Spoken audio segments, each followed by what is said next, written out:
খুব কমন অভিযোগ আছে ইসলামের বিরুদ্ধে, যেটা 1 নম্বর অভিযোগ, একটা ভুল ধারণা যে ইসলামের প্রসার ঘটেছে তরবারির মাধ্যমে। ইসলাম শব্দটা এসেছে সালাম থেকে, যার অর্থ শান্তি। ইসলাম এসেছে সালাম থেকে, যার অর্থ শান্তি, যার অর্থ স্রষ্টার কাছে নিজের ইচ্ছাকে সমর্পণ করা। যখন কেউ মহান স্রষ্টার কাছে নিজের ইচ্ছাকে সমর্পণ করে শান্তির জন্য, তখন সে মুসলমান। চিন্তা করুন, যদি আপনারা অনুবাদ করেন যে ইসলাম ছড়ানো হয়েছে তরবারি দিয়ে, তার মানে শান্তি ছড়ানো হয়েছে তরবারি দিয়ে। আর ইসলাম প্রথাগতভাবে যুদ্ধের বিপক্ষে কথা বলে, কিন্তু কোনো উপায় না থাকলে শক্তি প্রয়োগ করা যাবে। আর এটা তো সবারই জানা আছে, এই পৃথিবীর প্রত্যেকটা দেশেই পুলিশ আছে, এই পুলিশে শক্তি প্রয়োগ করে। যখন কোনো সাধারণ মানুষ, কোনো নাগরিক বা অন্য কেউ সেই দেশের আইন ভঙ্গ করে, পুলিশ তখন শক্তি প্রয়োগ করে সেই দেশের শান্তি রক্ষা করার জন্য। তাহলে প্রত্যেক দেশে পুলিশ আছে, তারা শক্তি প্রয়োগ করে, সঙ্গে অস্ত্র রাখে। এদিকে ইসলাম কিন্তু যুদ্ধের বিপক্ষে, প্রধানত শান্তির কথা বলে। আর কোনো উপায় না থাকলে, কারণ কিছু মানুষ আছে শান্তি চায় না, তারা চায় না যে সবাই শান্তিতে থাকুক, ওদেরকে কন্ট্রোল করার জন্য শেষ উপায় হিসেবে ইসলাম শক্তি প্রয়োগ আর যুদ্ধের অনুমতি দেয়। শেষ উপায় হিসেবে ইসলাম তরবারি দিয়ে ছড়ানো হয়েছে, এই ভুল ধারণাটার উত্তর বেশ ভালোভাবে দিয়েছেন একজন বিখ্যাত ঐতিহাসিক, যার নাম ডি লেসি ওলেরি। তিনি তার বই ইসলাম এট দ্য ক্রস রোডের 8 নম্বর পৃষ্ঠায় লিখেছেন যে ইতিহাসে এটা পরিষ্কার যে মুসলমানদের তরবারি হাতে নিয়ে ইসলাম ছড়ানো আর বিভিন্ন দেশ জয় করার আজগুবি এই গল্পটা মিথ্যে ছাড়া কিছুই নয়। এই অত্যন্ত মুখরোচক মিথ্যেটাকে বারবার বলা হয়েছে গল্প আকারে। ডিলেসি ওলেরি লিখেছেন তার ইসলাম এট দ্য ক্রস রোডে, ইতিহাসে এটা পরিষ্কার যে মুসলমানদের তরবারি হাতে নিয়ে ইসলাম ছড়ানো আর পৃথিবীর বিভিন্ন দেশ জয় করার গল্পটা অসাধারণ আজগুবি একটা বানানো মিথ্যে গল্প ছাড়া আর কিছুই নয়, যেটা বারবার বলা হয়েছে। আর আমরা জানি যে মুসলমানরা, আমরা স্পেনে 800 বছর রাজত্ব করেছি, আমরা সেখানে তরবারি দিয়ে কাউকে ইসলাম গ্রহণ করতে বাধ্য করিনি। পরবর্তীতে ক্রুসেডরা এসে যখন মুসলমানদের সরিয়ে দিল, সেই সময় একজন মুসলমানও প্রকাশ্যে আজান দিতে পারত না। মুসলমানরা মানে আমরা গত 1400 বছর ধরে আরব বিশ্বে রাজত্ব করছি। কিছু সময় ব্রিটিশ শাসন করেছে, কিছু সময় ফ্রেঞ্চ শাসন করেছে। এই সময়টা বাদে পুরো 1400 বছর ধরে মুসলমানরা আরব বিশ্বে রাজত্ব করছে। আর এখন এই আরব বিশ্বে প্রায় 1.5 কোটিরও বেশি লোক হল কপ্টিক খ্রিস্টান। কপ্টিক খ্রিস্টান মানে যারা বংশ পরম্পরায় খ্রিস্টান। আরবের এই 1.5 কোটি কপ্টিক খ্রিস্টানরা, এরা সাক্ষী আছে, এরা সাক্ষ্য দিচ্ছে যে ইসলামের প্রসার তরবারি দিয়ে হয়নি। মুসলমানরা ইন্ডিয়া শাসন করেছে প্রায় 1000 বছর। যদি তারা চাইতো তাহলে প্রত্যেক ইন্ডিয়ানকে তরবারির মুখে ইসলাম গ্রহণে বাধ্য করত। আজকে 1000 বছর পরেও ইন্ডিয়ার শতকরা 80 জন লোক মুসলমান নয়। এই 80% অমুসলিম ইন্ডিয়ান, এরা সাক্ষ্য দেবে যে ইসলাম তরবারির মুখে প্রসার লাভ করেনি। কোন মুসলমান আর্মি মালয়েশিয়া জয় করতে গিয়েছিল? মালয়েশিয়াতে শতকরা 50 ভাগেরও বেশি মানুষ মুসলমান। কোন মুসলমান আর্মি ইন্দোনেশিয়াতে গিয়েছিল? ইন্দোনেশিয়ায় মুসলমানের সংখ্যা পৃথিবীর সবচেয়ে বেশি। কোন মুসলমান আর্মি আফ্রিকার পূর্ব উপকূলে গিয়েছিল? কোন মুসলমান আর্মি? কোন তরবারি?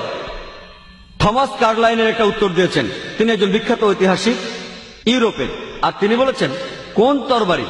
তোমার তরবারি থাকতে হবে। প্রত্যেকটা নতুন ধারণায় একজনের মনে জন্ম নেয়, একজন মানুষের মাথায় জন্ম নেয়।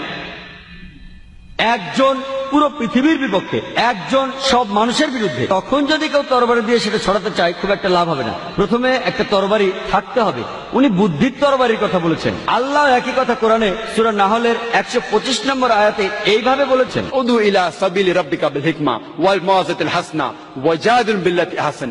তাদের জ্ঞানের কথা বলো আর সুন্দরভাবে আল্লাহর পথে নিয়ে এসো। তাদের যুক্তি দেখাও যেটা সবচেয়ে ভালো আর যেটা সবচেয়ে গ্রহণযোগ্য। আমাদের পরিসংখ্যান আছে যে প্লেন ট্রুথ ম্যাগাজিনে একটা আর্টিকেল এসেছিল, যেটা রিডার্স ডাইজেস্টের অ্যালমানাক ইয়ারবুক 1986 সালের একটা কপি ছিল।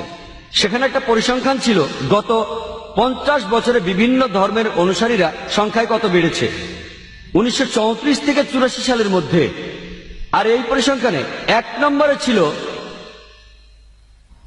সবচেয়ে বেশি বেড়েছে ইসলাম 235%, অর্থাৎ 50 বছরে ইসলাম বেড়েছে 235%, খ্রিস্টান বেড়েছে মাত্র 47%।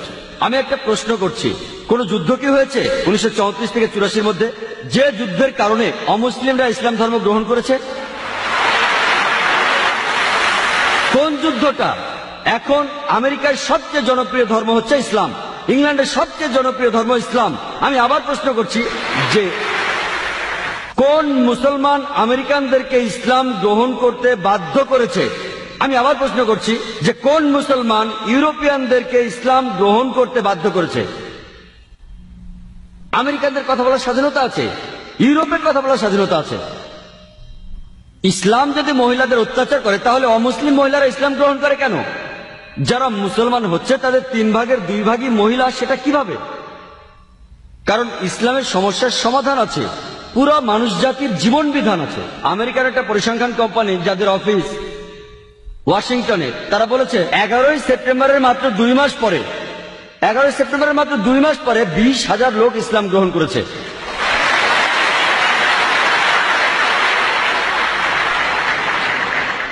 এবং 9 সেপ্টেম্বর সেখান থেকে চলে যায় মাত্র 2 দিন আগে, না হলে হয়তো আমাকে আপনারা দেখতেন। আমি তখন ছিলাম ইংল্যান্ডে, আর 11 সেপ্টেম্বর পরে মাত্র 5-6 মাসের মধ্যে আমাকে 3-4 বার ডাকা হয়েছে সন্ত্রাসবাদের উপর কথা বলার জন্য। এটা তো ভালোই, কাজটা খারাপ ছিল, ওই কাজটা খারাপ ছিল। সালমান রুশদি কি করলো? আমাদের নবীর বিরুদ্ধে লিখলো, সেটা খারাপ, কিন্তু মানুষ জানতে চাইলো সালমান রুশদি কি নিয়ে লিখেছে, সেটা জানার জন্য তারা কোরআন পড়লো এবং মুসলমান হয়ে গেল। আজকের দিনে আমেরিকায় এটাও পরিসংখ্যান, আমেরিকারই একটা প্রধান খবরের কাগজ দ্য নিউ ইয়র্ক টাইমসে বলেছে এখন আমেরিকানরা জানতে চায় যে মুসলমানদের বাইবেল পাওয়া যায় কিনা। তারা জানেও না আমাদের পবিত্র গ্রন্থ কোরআন, তারা মুসলমানদের বাইবেল পড়তে চায়। এটা ভালোই তো। আর যখনই তারা সত্যের মুখোমুখি হবে, যে আয়াতটার কথা আমি তখন বলছিলাম, পবিত্র কোরআনের সূরা ইসরার 81 নম্বর আয়াত আছে যে ওয়াকুল জাল হক ওয়া যাকাল বাতিল ইন্নাল বাতিলা কানা যাউকা। যখন সত্যের সামনে মিথ্যে দাঁড়ায়, মিথ্যে ধ্বংস হয়, কারণ মিথ্যে হলো খারাপ আর খারাপ ধ্বংস হবেই। আমাদেরকে ব্যবহার করতে হবে বুদ্ধির তরবারি, যুক্তির তরবারি, যেটা মানুষের মন জয় করে। আর আল্লাহ সুবহানাহু ওয়া তাআলা মহান স্রষ্টা, তিনি প্রতিজ্ঞা করেছেন কোরআনে 3 বার বিভিন্ন জায়গায় তিনি বলেছেন। সূরা তাওবার মধ্যে তিনি বলেছেন 33 নম্বর আয়াতে, সূরা সাফের মধ্যে তিনি বলেছেন 9 নম্বর আয়াতে, সূরা ফাত্তার 28 নম্বর আয়াতে তিনি বলেছেন। এই কথাগুলো তিনি 3 জায়গায় একইভাবে বলেছেন। হুয়াল্লাযী আরসালা রাসূলাহু বিল হুদা ওয়াদ-দীনিল হক লিইয়ুযহিরাহু আলা দ্বীনি কুল্লিহি ওয়ালাউ কারিহাল মুশরিকুন। আল্লাহ তার দূত পাঠিয়েছেন পথ নির্দেশ আর সত্যের ধর্ম দিয়ে, যে ধর্ম অন্য সব ধর্মের উপরে, আর ইসলাম ধর্ম হচ্ছে অন্য সব ধর্মের উপরে। এবং আল্লাহ বলেন অবিশ্বাসীরাও এই ধর্ম পছন্দ করে। আর সূরা ফাতার 28 নম্বর আয়াতে আল্লাহ আরো বলেছেন ওয়াকাফা বিল্লাহি শাহিদা, and enough is Allah's witness. আমি কথা শেষ করার আগে ইসলামের জিহাদ এবং টেররিজম সম্পর্কে একটা উদ্ধৃতি দিতে চাই, যেটা বলেছেন ডক্টর জোসেফ অ্যাডাম পিয়ারসন। তিনি বলেছেন লোকে দুশ্চিন্তা করে যে কোনো একদিন পারমাণবিক বোমা চলে যাবে সরাসরি আরবদের হাতে। তারা বুঝতে পারে না যে ইসলামের বোমা অনেক আগেই পৃথিবীতে পড়েছে, সেদিন পড়েছে যেদিন হযরত মুহাম্মদ সাল্লাল্লাহু আলাইহি ওয়াসাল্লাম জন্মগ্রহণ করেছেন। ওয়া আখিরু দাওয়ানা আলহামদুলিল্লাহি রাব্বিল আলামিন।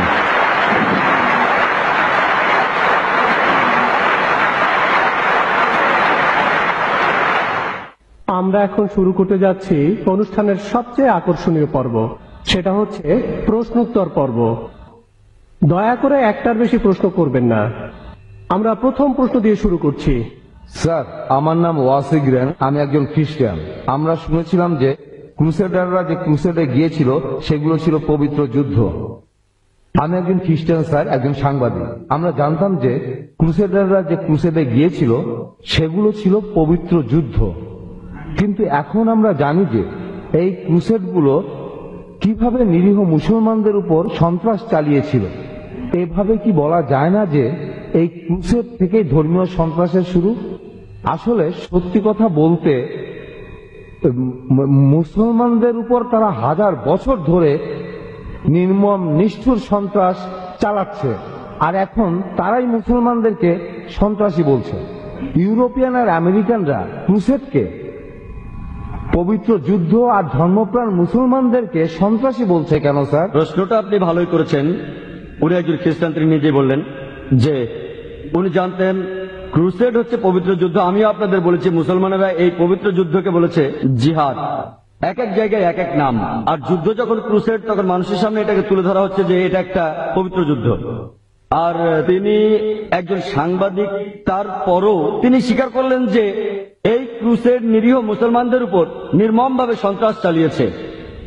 আমি এই সম্পর্কে আগে কিছু বলিনি, কারণ আমি এখানে ইসলাম ধর্মের উপর কথা বলছি, অন্য কোনো ধর্মের উপর কথা বলছি না, কোনো সমালোচনা করছি না, আর করতেও চাই না। আমি শুধু বলছি যে প্রত্যেক ধর্ম শান্তি রক্ষার জন্য যুদ্ধ করার অনুমতি দেয়। আমি অন্য কোনো ধর্মের কথা বলছি না বা কোনো সমালোচনাও করছি না, আর সেটা করার জন্য আমি এখানে আসিনি।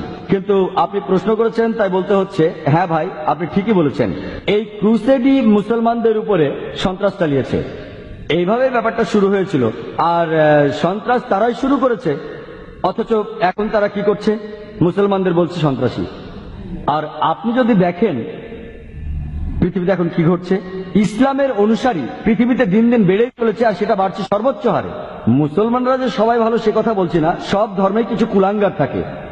তবে সব মিলিয়ে আপনি বলতে পারবেন না যে মানুষকে তরবারির মুখে কোনো রকম জোর করে ইসলাম গ্রহণ করতে বাধ্য করা হচ্ছে, কোনোদিনও না। বরঞ্চ মুসলমানদের হেনস্থা করা হচ্ছে কারণ আমরা মুসলমান।